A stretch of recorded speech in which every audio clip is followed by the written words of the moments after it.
안녕하세요. 대마다 기막힌 정의 박정 목사입니다. 새로운 한 주가 시작이 되었습니다. 한 주도 주님의 은혜와 평강이 여러분들과 함께 하시기를 주님의 이름으로 기도합니다. 2022년 5월 9일 날마다 기막힌 정오 시작하겠습니다. 이 참된 신앙은 삶을 던지는 것이라고 할 수 있습니다. 수없이 많은 의심과 주저함이 있지만 하나님을 온전하게 믿기 때문에, 하나님에게 사인을 구했기 때문에 하나님이 그러한 사인 가운데서 우리의 삶 가운데 주신 것에 대해서 우리의 삶을 던질 수 있는 모습이 우리에게 필요하다는 것이죠. 이것이 바로 살아있는 믿음이라고 할 수가 있습니다. 그래서 충성스러운 기도의 사람이 되려고 한다면 무엇보다 먼저 기도해야 된다는 것이죠. 성경에는 많은 주연들이 있습니다. 그러나 때때로 조연으로 빛을 발하는 인물들도 있죠. 가령 다윗의 친구 요나단이나 모세의 동역자 갈렙, 여호수아의 동역자 갈렙, 바울에게는 또 바나바와 디모데, 에바브로디도와 같은 많은 조연들이 그와 함께 했습니다. 이들의 공통점이 무엇입니까? 바로 충성스러웠다는 것이죠. 이들은 하나님이 자신들에게 허락하신 리더에게 정말 충성을 다했다는 것입니다. 이들이 끝까지 충성할 수 있었던 비결도 무엇입니까? 바로 기도였다는 것이죠. 이러한 조연들도 다 기도의 사람들이었기 때문에 주연들을 빛낼 수가 있고 하나님께 영광 돌릴 수 있는 삶을 살 수 있게 되었다는 것입니다. 그러므로 헬라어 충성하다, 이 충성이라는 단어가요 피스티스라는 단어를 쓰고 있는데, 이것은 히브리어에서는 믿음으로 이 단어를 사용하고 있습니다. 이처럼 충성은 믿음과 같은 단어라고 할 수가 있다는 것이죠. 충성스럽다는 것은 믿음이 있다는 것이고, 또 믿음이 있다는 것은 기도하는 사람이라는 것을 우리가 알 수 있습니다. 기도하지 않고는 믿음을 온전하게 지킬 수가 없고 우리가 하나님의 일을 충성스럽게 할 수 없다는 것이죠. 그래서 주님께서도 마가복음 9장 29절 말씀에서 기도 외에 다른 것으로는 이런 종류가 나갈 수 없다, 이렇게 말씀하셨던 것입니다. 아브라함의 종이었던 오늘의 주인공 엘리에셀을 우리가 함께 살펴보기 원합니다. 그는 또한 충성스러운 기도의 사람이었습니다. 그는 기도함으로써 하나님이 주신 언약을 붙들고 아름답게 나아가는 기도의 사람이었습니다. 그런데 엘리에셀의 기도 또한 아브라함 못지않게 상당히 중요한, 그리고 상당히 믿음 있는 기도를 드리고 있는 것을 보게 됩니다. 그렇다고 한다면 이 엘리에셀의 기도의 특징은 과연 무엇일까? 오늘은 엘리에셀의 기도에 대해서 함께 살펴보도록 하겠습니다. 첫 번째로 엘리에셀의 기도는요, 한결같은 믿음으로 기도했다는 것이죠. 이것도 아브라함의 기도와 상당히 유사합니다. 창세기 15장 2절 말씀 보니까 아브라함이 이르되 주 여호와여 무엇을 내게 주시려 하나이까? 나는 자식이 없사오니 나의 상속자는 이 다메섹 사람 엘리에셀이나이다, 이렇게 말했다는 것이죠. 다른 성경에서는 다메섹 사람 엘리에셀이라고 나오는데 여기에는 두 가지 해석으로 갈려지게 됩니다. 하나는 다메섹 출신 엘리에셀이고, 또 하나는 이 다라는 단어를 일종의 접도로 보고 메세크라는 단어를 합성어로 하게 돼서요, 한마디로 말해서 다메섹 엘리에셀은 상속자 엘리에셀로 해석할 수가 있다라는 것이죠. 후자의 견해를 따른다고 한다면 엘리에셀의 공식적인 타이틀은 상속자 엘리에셀이 맞을 것입니다. 그가 아브라함에게 어느 정도 중요한 사람인지를 보여주는 이 좋은 예가 이 창세기 14장 14절의 말씀에도 우리가 찾아볼 수가 있습니다. 아브라함이 그의 조카가 사로잡혔음에도 듣고 집에서 길리고 훈련된 318명을 거느리고 단까지 쫓아갔다, 이렇게 말을 하고 있는데요. 성경은 아브라함이 조카 롯을 구하기 위해 집에서 길리고 훈련된 318명을 숫자를 말하고 있습니다. 그런데 좀 이상합니다. 성경은 생각보다 숫자에 그렇게 민감하지 않은데 320명 아니면 300명이라고 말해도 되는데 굳이 318명이라고 이렇게 구체적으로 말하는 이유가 좀 의아하다는 것이죠. 그래서 이것을 연구한 학자가 이렇게 해석을 해냈습니다. 318명이라는 숫자의 의미는 히브리어는 모든 철자마다 숫자에 어떤 의미가 붙어 있는데, 철자마다 숫자가 붙어 있는데 엘리에셀이라는 단어를 숫자로 표현하게 되면 딱 318로 떨어지게 된다는 것이죠. 다시 말해서 아브라함이 진짜 318명을 데리고 갔을 수도 있고, 어쩌면 집에서 길리고 훈련된 종들을 다 데리고 간 사람이 곧 리더인 엘리에셀일 수도 있다, 이렇게 말할 수도 있다는 것입니다. 이렇게 볼 때 엘리에셀은 누가 봐도 아브라함에게 중요한 인물이었고, 심지어는 상속까지 염두에 둘 정도로 아브라함에게 상당히 중요한 인물이라는 것을 알 수가 있습니다. 그런데 어느 날 갑자기 다른 사람도 아닌 하나님에 의해서 이 엘리에셀은 자기의 자리를 박탈당하게 돼요. 한마디로 버림받은 것입니다. 우리가 살아가면서 정말 많은 경험 중에 하나가 하나님에게 버림받는 것 같은 그런 경험을 할 때가 있다는 것이죠. 이럴 때 우리는 신앙의 위기가 찾아오게 됩니다. 섭섭하게 된다는 것이죠.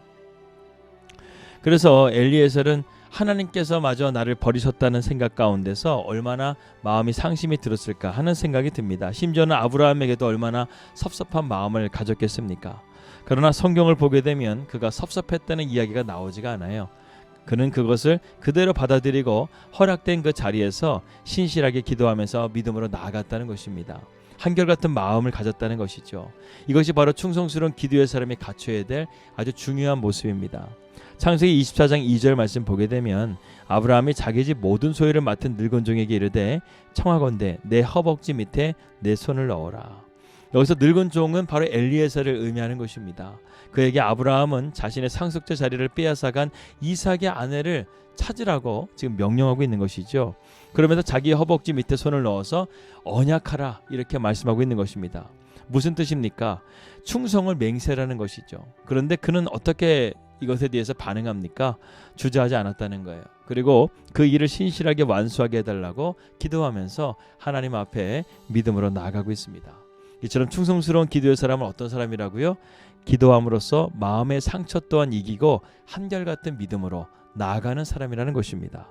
상한 마음 때문에 기도를 멈추는 것이 아니라 그러한 일이 있다 할지라도 계속해서 끝까지 기도하는 사람, 이런 사람이야말로 충성스러운 기도의 사람, 엘리에셀과 같은 사람이라고 할 수 있다는 것이죠.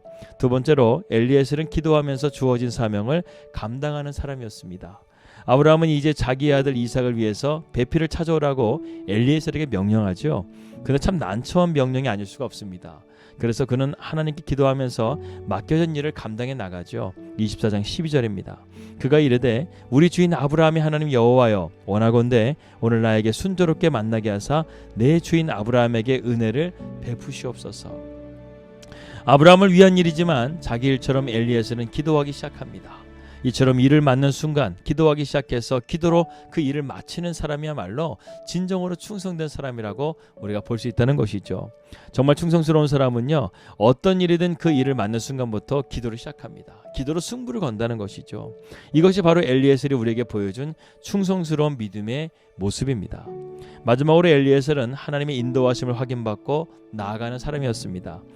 24장 13절에서 14절입니다. 성중 사람의 딸들이 물 길이로 나오겠사오니 내가 우물 곁에 서 있다가 한 소녀에게 이르기를 청하건대 너는 물동이를 기울여 나로 마시게 하려 하리니 그의 대답이 마시라 내가 당신의 낙타에게도 마시게 하리라 하면 그는 주께서 주의 종 이삭을 위하여 정하신 자라 이는 말미암아 주께서 내 주인에게 은혜 베푸심을 내가 알겠나이다 라고 말씀하고 있습니다. 이 성경의 수많은 신실한 사람들이 기도하면서 이처럼 이 하나님의 사인을 구했다라는 것을 우리가 볼 수 있죠. 이 엘리에셀도 이 리브가가 이러한 하나님의 사인 가운데서 반응하기를 기다렸다는 것이죠. 하나님은 이러한 사인을 주시면 이게 하나님의 뜻인 줄 알고 그들은 믿음으로 나갔다는 것입니다. 한 예로 다윗은 블레셋과의 전쟁을 할 때 하나님에게 우리가 블레셋과 전쟁을 합니까 맙니까 이렇게 구하기도 했습니다. 사울도 마지막 길보아 전투 때 하나님 앞에 아무리 기도해도 사인을 주시지 않자 그가 무당을 찾아가서 뜻을 알려고 했던 그런 어리석은 모습도 우리가 보게 되죠. 그만큼 하나님의 사인, 하나님의 뜻이 구약에서는 상당히 중요했다는 것이죠. 오늘날 우리에게도 이런 하나님의 사인은 중요합니다. 하나님께서 우리에게 이러한 믿음으로 나아갈 수 있도록 우리는 하나님의 섭리의 뜻을 믿음으로 바라볼 수 있어야 된다는 것이죠. 우리가 기도할 때 내 뜻을 관철시키는 것이 아니에요. 하나님의 뜻을 구하는 기도는 성숙한 기도라고 할 수가 있습니다. 하나님의 사인을 구하고 주시는 하나님을 통해서 인도받는 그러한 우리가 믿음의 자세로 나아가야 된다는 것이죠. 우리가 이러한 하나님의 사인을 받는 데는 세 가지의 특징이 있습니다. 첫 번째는 무엇이냐면 하나님이 살아계셔서 역사하신다는 것을 우리가 믿고 고백하는 것이고, 두 번째는 하나님이 정말 신실하게 응답하시는 하나님이심을 믿고 신뢰하는 것이고, 그리고 세 번째는 무엇보다 중요한 신앙의 결단과 헌신으로 우리가 나아가야 된다는 것이죠. 입으로만 믿는 신앙이 신앙이 아니라는 것입니다. 생각이나 관념 속에 있는 것이 신앙이 아니라는 거예요. 참된 신앙은 하나님의 뜻에 자신의 삶을 온전하게 던지는 사람입니다. 수없이 많은 의심과 주저함이 있지만 하나님을 믿기 때문에, 하나님에게 사인을 구했기 때문에, 그리고 하나님이 사인을 주셨기 때문에 내 삶을 던질 수가 있어야 된다는 것이죠. 이것이 바로 살아있는 믿음인 것입니다. 그러기 위해서 우리가 먼저 사인을 제대로 받고 그것을 붙들고 나아가는 기도의 자리가 필요하겠죠. 이러한 것을 잘 분별하려면 먼저 균형 잡힌 영성이 필요합니다. 성령이 그리고 우리가 민감해져야 됩니다. 이 모든 것들은 바른 기도 생활로부터 우리에게 주시는 하나님의 축복입니다. 엘리에셀은 비록 주연이 아닌 조연이었지만 충성스럽게 자신의 역할을 100% 완수했죠. 그의 충성으로 말미암아 아브라함은 아브라함이 되게 되었고, 오늘날 너도 나도 주연이 그의 충성으로 말미암아 아브라함이 되게 된 것입니다. 오늘날 너도 나도 주연이 되려고 합니다. 그러나 주연을 위해서는 조연도 필요하죠. 재밌는 것은 주연은 금방 빛나지만 생명력이 짧다는 것입니다. 그러나 조연은 생명력이 깁니다. 비록 자기가 받을 권리를 빼앗겼음에도 불구하고 주인에게 끝까지 충성한 엘리에셀은 불멸하는 성경에 기록되어져서 충성의 대표적인 인물이 될 수 있었다는 것이죠. 이러한 영광을 누린 엘리에셀, 그가 그러한 길을 가기까지 수많은 기도와 눈물이 있었다는 사실을 잊지 말고 오늘 우리도 주어진 삶 가운데 하나님 앞에 기도로서 최선을 다하는 삶을 사시기를 주 예수 그리스도의 이름으로 기도합니다. 기도하겠습니다. 하나님 아버지 감사합니다. 오늘 우리가 엘리에셀의 기도를 통해서 충성스러운 기도가 무엇인지를 깨닫습니다. 우리가 하나님의 선하신 인도하심을 받아 우리가 믿음으로 충성스러운 주님의 종이 될 수 있도록 인도하여 주시옵소서. 예수 그리스도의 이름으로 기도하였습니다. 아멘. 평안 하루 되시고요. 저는 내일 뵙도록 하겠습니다. 우리 믿음으로 승리합시다. 할렐루야.